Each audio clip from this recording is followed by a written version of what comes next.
Guys, welcome back to my channel. This is your Neeru ma'am और हम class 10 में chapter 1 chemistry का chapter 1 है उसी के बारे में पढ़ रहे थे। चैप्टर का नाम है chemical reactions and equation, Hindi में रासायनिक अभिक्रियाएं व समीकरण। तो कल हमने चैप्टर के अंदर पढ़ा कि रासायनिक अभिक्रियाएं क्या होती हैं और साथ में हमने पढ़ा अभिकारक क्या होते हैं, उत्पाद क्या होते हैं और हमने उनके एग्जाम्पल्स भी पढ़े। आज हम आगे का पढ़ेंगे। तो सबसे पहले आपको जो पीछे वाली वीडियो है उसको अच्छे से पढ़ लेना है, अच्छे से सुन लेना है, क्योंकि अगर आप वो नहीं सुनेंगे, वो नहीं पढ़ेंगे तो आपको आगे का कुछ भी समझ में नहीं आएगा। तो पहले जो कल वाली वीडियो है उसको कंप्लीट कर लीजिए।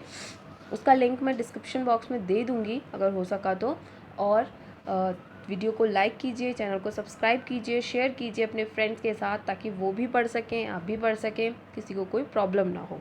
ओके, आगे बढ़ते हैं, चैप्टर को आगे बढ़ाते हैं, वीडियो को आगे बढ़ाते हैं। तो आज का हमारा फर्स्ट टॉपिक है रासायनिक अभिक्रिया में होने वाले परिवर्तन, या फिर आप इन्हें रासायनिक अभिक्रिया के प्रेक्षण के नाम से भी बोल सकते हैं। रासायनिक अभिक्रिया के प्रेक्षण के नाम से भी बोल सकते हैं और रासायनिक अभिक्रिया में होने वाले परिवर्तन के नाम से भी आप इन्हें जान सकते हैं। तो सबसे पहले इसके अंदर क्या है, फर्स्ट पॉइंट इसके अंदर है अवस्था परिवर्तन। अवस्था परिवर्तन का मतलब कि किस तरीके से जब रासायनिक अभिक्रिया होती है तो एक अभिकारक के अवस्था के अंदर परिवर्तन आता है। तो उससे पहले सबसे पहले आपको ये वर्ड पता होनी चाहिए, अवस्था। अवस्था क्या होता है? अवस्था का मतलब होता है कि पदार्थ किस स्टेट में है, मतलब कि वो ठोस में है, वो लिक्विड में है या फिर वो गैस में है। मतलब वो ठोस अवस्था में है, वो द्रव अवस्था में है या फिर वो गैस अवस्था में है। पदार्थ की तीनों अवस्था आप लोग 9th क्लास में ऑलरेडी पढ़ चुके हो, तो आप सबको ये पता होंगी ठोस कैसे होते हैं, द्रव कैसा होता है और गैस जो होती है वो कैसी होती है। तो सबसे पहले कि जब एक रासायनिक अभिक्रिया होती है, जब एक केमिकल रिएक्शन होती है, तो पदार्थ के या फिर जो रिएक्टेंट होते हैं, जो अभिकारक होते हैं, उनकी अवस्था के अंदर, उनकी स्टेट के अंदर चेंजेस आते हैं। तो इसमें लिखा है कि जब रासायनिक अभिक्रिया होती है, ये अभिक्रिया है, जब रासायनिक अभिक्रिया होती है तब अभिकारक की अवस्था में परिवर्तन आता है। किसमें परिवर्तन आता है? अवस्था में परिवर्तन आता है। सबसे सिंपल सा एग्जाम्पल है इसका, आप लोग सब जानते हैं कि ये है हाइड्रोजन। H2 क्या है? हाइड्रोजन। और यहाँ पर जो ये इस तरीके से लिखा हुआ है, ये इसकी अवस्था लिखी हुई है। जब किसी भी अभिकारक के साथ में अगर G लिखा होगा तो इसका मतलब वो गैस है। क्या है वो? मैं आपको यहाँ शॉर्ट में समझा देती हूँ कि अगर G लिखा होगा तो उसका मतलब क्या है? गैस। ठीक है, वो किस अवस्था में? गैस अवस्था में। S लिखा होगा तो इसका मतलब सॉलिड। इसका मतलब वो किस अवस्था में है? वो सॉलिड, ठोस अवस्था के अंदर है। ये दोनों समझ आ गए? अगर S लिखा हो तो सॉलिड, G लिखा हो तो गैस अवस्था में। और गैस के लिए हम ऐसा ऊपर वाला एरो भी बना सकते हैं। ठीक है, अगर ऐसा वाला एरो लिखा है इसका मतलब भी वो गैस अवस्था में है। और एक और बचा लिक्विड। लिक्विड के लिए स्मॉल l लिखा होगा, अगर ऐसा लिखा हो तो फिर वो किस अवस्था में है? लिक्विड अवस्था में है। या फिर कुछ इस तरीके से AQ भी लिखा हो सकता है, इसको AQ एक्वस बोलते हैं इंग्लिश में, ऐसा भी लिखा हो सकता है। इसका मतलब जलीय विलयन। क्या है इसका मतलब? जलीय विलयन। ये कुछ टर्म्स हैं जो आपको बहुत अच्छे तरीके से पता होनी चाहिए। मैं एक और वीडियो में इसको समझा दूंगी और अभी एक बार फिर से इसको समझ लीजिए, थोड़ा सा अच्छे से समझ आ जाएगा कि अगर आपके पास S लिखा हुआ है इस तरीके से ब्रैकेट में तो इसका मतलब सॉलिड अवस्था। इसका मतलब सॉलिड अवस्था, या फिर आप उसे क्या नाम से जानते हैं? ठोस अवस्था के नाम से। ठीक, अगर L लिखा हुआ है तो इसका मतलब लिक्विड। इस लिक्विड का मतलब आप सबको पता है, लिक्विड का मतलब तरल या फिर द्रव अवस्था। ठीक है, और उसके बाद लास्ट आपका जो है वो है आपका गैस। अगर G लिखा हो इस तरीके से तो इसका मतलब हो गया आपका गैस अवस्था, ये गैस अवस्था। और इसके लिए एक और ऑप्शन है कि इसके लिए इस तरीके से एरो भी बना हो सकता है, वो आपको भी आगे रिएक्शन के अंदर एग्जाम्पल में आपको समझ आएगा, मैंने लगाया है तो इस तरीके से आपको समझ आएगा। ये 3 क्लियर हो गए। एक और चौथी स्टेट है जो कि है AQ के नाम से दिखी होगी आपको, इसको हम एक्वस बोलते हैं इंग्लिश में, AQ एक्वस बोलते हैं इसको हम। तो ये इसका मतलब होता है जलीय। मतलब जैसे मैंने आपको समझाया कि हमने क्या करा, एक ग्लास नमक को एक ग्लास पानी के अंदर डाल दिया तो ये नमक का जलीय विलयन हो गया। इसे क्या बोलेंगे? नमक का जलीय विलयन। तो ये क्या करेंगे, ये NaCl लिखकर, ये NaCl लिखकर उसके साथ में ब्रैकेट में AQ लिख देंगे। तो आपको समझ जाना है कि NaCl का जलीय विलयन है। तो आई होप सबको इतना समझ आ गया होगा। आगे बढ़ते हैं, अवस्था का मतलब सबको समझ आ गया होगा। तो सबसे पहले चीज़ इसने ये बोली कि जब रासायनिक अभिक्रिया होती है तब अभिकारक की अवस्था में परिवर्तन हो जाता है। मतलब अब ये है H2 किस अवस्था में है? ये गैस अवस्था में। ये O2, O2 किस अवस्था में है, गैस अवस्था में। ये दोनों ही किस अवस्था में आपको यहाँ पर अभिकारक दिखाई दे रहे हैं, गैस अवस्था में। दोनों अभिकारक आपको किस अवस्था में दिखाई दे रहे हैं, गैस अवस्था में। और ये अभिकारक अब गैस अवस्था से किस अवस्था में चेंज हो गए, लिक्विड अवस्था में। किस अवस्था में, लिक्विड। ये क्या है आपका, ये है आपका H2 गैस, ये है आपका O2 गैस, ये हाइड्रोजन गैस, ये O2 ऑक्सीजन गैस। और अब इन्होंने H2O बना लिया, और H2O क्या होता है, वाटर, मतलब कि जल। और जल किस अवस्था में होता है, लिक्विड अवस्था में। तो आपको समझ आ रहा है कि किस तरीके से अवस्था परिवर्तन हुआ है। गैस अवस्था किस में चेंज हो गई है, लिक्विड अवस्था के अंदर, तो तरल अवस्था के अंदर या द्रव अवस्था के अंदर। इतना सबको समझ आ गया कि जब कोई रासायनिक अभिक्रिया होती है तो सबसे पहली चीज़ क्या होती है, अवस्था में परिवर्तन। आगे पढ़ते हैं। नेक्स्ट आता है कि जब कोई रासायनिक अभिक्रिया होती है तब क्या होता है, अभिकारक के रंग में परिवर्तन हो जाता है। रंग परिवर्तन, अभिकारक के रंग में परिवर्तन हो जाता है।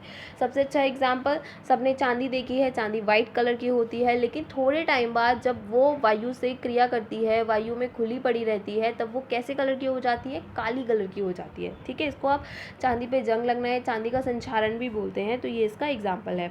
लोहा भी सबने देखा है कि जब प्योर लोहा आता है तो वो भी वाइटिश कलर का होता है, वाइट से कलर का होता है, और उसके बाद में थोड़े टाइम बाद वो रेड कलर का होने लग जाता है जब उस पर जंग लगना शुरू हो जाती है। तो ये क्या है कि जब अभिकारक है वो किसी के साथ रिएक्शन कर रहे हैं। रिएक्शन कैसे कर रहे हैं भाई, अगर लोहा खुला रहेगा तो पानी उसके ऊपर गिरेगा, ऑक्सीजन उससे क्रिया करेगी, और क्रिया करने के बाद में एक नया उत्पाद बनाएगी, और वो नया उत्पाद कैसा है, रेड कलर का। मतलब जंग लग रही है तो वो कैसा उत्पाद हो गया, रेड कलर का। तो उसका कलर भी और रंग भी चेंज हो रहा है। आप सबको ये भी समझ आ रहा है। थर्ड पॉइंट पढ़ते हैं। थर्ड पॉइंट है तापमान में परिवर्तन। किसमें परिवर्तन, तापमान में परिवर्तन। जब कोई रासायनिक अभिक्रिया होती है तब अभिकारक के या फिर अभिक्रिया के तापमान में भी परिवर्तन होता है। सबसे अच्छा एग्जाम्पल, भोजन का पाचन या फिर भोजन का पकना। आप सब जानते हैं कि जब आप भोजन को पकाने बैठते हैं तो भोजन जो होता है वो कच्चा होता है। सपोज कर लो अगर हमने दाल पकाना स्टार्ट किया तो दाल क्या है, कच्ची, तो उसका तापमान डिफरेंट है। लेकिन अब मैं उस चीज़ को पकाना स्टार्ट करूँ तो पकाने के बाद उसका तापमान जो होगा, जो टेम्परेचर होगा, वो चेंज हो जाएगा और एक नई अभिक्रिया सामने आ जाएगी हमारे। तो इसीलिए तापमान जो होता है वो अभिक्रियाओं का चेंज हो जाता है। पहले जो तापमान होता है वो कुछ और होता है, और उसके बाद जब हम उसको करते हैं तो वो कुछ और हो जाता है। जब हम अभिक्रिया करते हैं तब वो कुछ और हो जाता है, चेंज हो जाता है तापमान। कम ज़्यादा दोनों में से कुछ भी हो सकता है, पर तापमान में परिवर्तन होता है, दैट मोर इम्पॉर्टेंट। तो इसने बोला कि जब रासायनिक अभिक्रिया होती है तब तापमान में परिवर्तन होता है। ओके, आगे पढ़ते हैं। नेक्स्ट है गैस का उत्सर्जन। ठीक है, तो जब रासायनिक अभिक्रिया होती है तब अधिकतर गैस का उत्सर्जन होता है। अधिकतर अभिक्रियाओं में ऐसा होता है कि उसके अंदर गैस का उत्सर्जन होता है। सारी अभिक्रियाओं में ऐसा नहीं होता, नहीं, कुछ अभिक्रियाओं में ऐसा होता है कि उसके अंदर गैस का उत्सर्जन होता है। जैसे यहाँ पर ये जिंक है और ये इसके साथ में, जिंक के साथ में ब्रैकेट में S लिखा हुआ है, इसका मतलब ये सॉलिड है। ये H2SO4 इसके साथ में, H2SO4 के साथ में, यहाँ पर H2SO4 के साथ में L लिखा हुआ है ब्रैकेट में, इसका मतलब ये लिक्विड स्टेट में है। और इसके बाद ZnSO4 बना है, वो भी सॉलिड स्टेट में है। और यहाँ पर आपको H2 लिखा हुआ दिखाई दे रहा है, H2 लिखा हुआ दिखाई दे रहा है। यहाँ पर लिख लेते हैं हम, H2 लिखा हुआ दिखाई दे रहा है जो कि गैस में है, और मैंने साथ में उसके ऊपर एरो भी लगा दिया। इसका मतलब ये एरो इसलिए लगाया जाता है क्योंकि गैस जो होती है वो ऊपर की तरफ जाती है, तो गैस ऊपर की तरफ जाती है इसलिए ऊपर का एरो लगा देते हैं, जिससे भी हमें प्रेजेंट हो जाता है कि ये गैस है।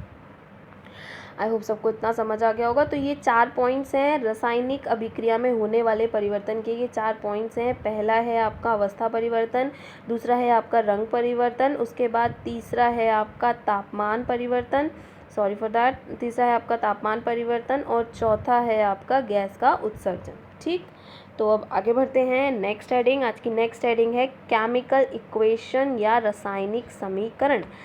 आपने जो लास्ट वीडियो में पढ़ा था वो पढ़ा था रासायनिक अभिक्रिया, तो आपको अभिक्रिया के बारे में पता होना चाहिए, वरना आपको रासायनिक समीकरण समझ में नहीं आएगा। इसीलिए मैंने बोला कि लास्ट वीडियो को ज़रूर देखिए, वरना आगे का समझ में नहीं आएगा। तो रासायनिक समीकरण वो क्या कह रहा है आपसे कि किसी अभिक्रिया में तत्वों के प्रतीक या अभिकारकों और उत्पादों के रासायनिक सूत्र, उनकी भौतिक अवस्था के साथ लिखना रासायनिक समीकरण कहलाता है। ध्यान से देखिए, सबसे पहला अभिकारक और उत्पाद क्या है। फिर से मैं कहूँगी लास्ट वाली वीडियो देखो, जब लास्ट वाली वीडियो देखोगे तो अभिकारक और उत्पाद भी समझ आएगा कि वो क्या है। ठीक, तो इसने बोला कि किसी अभिक्रिया में तत्वों के तत्वों के प्रतीक, तत्व क्या है, ये तत्व है, ये तत्व है, ये तत्व है, Zn तत्व है, S तत्व है, O तत्व है, ये सब क्या है, तत्व है। ये भी तत्व है, सब तत्व है। जो भी ये रासायनिक अभिक्रिया में लिखे हुए हैं सब क्या है, तत्व हैं। तो तत्वों के प्रतीक को या फिर अभिकारक और उत्पाद को, अब शॉर्ट में समझो कि अभिकारक क्या है, जो कि रासायनिक अभिक्रिया में भाग लेते हैं। जो इस एरो से पहले लिखे हुए हैं वो क्या हैं, अभिकारक। जो इस एरो के बाद लिखे हुए हैं, जो आपको रासायनिक अभिक्रिया में बनकर प्राप्त होते हैं, वो क्या हैं, उत्पाद।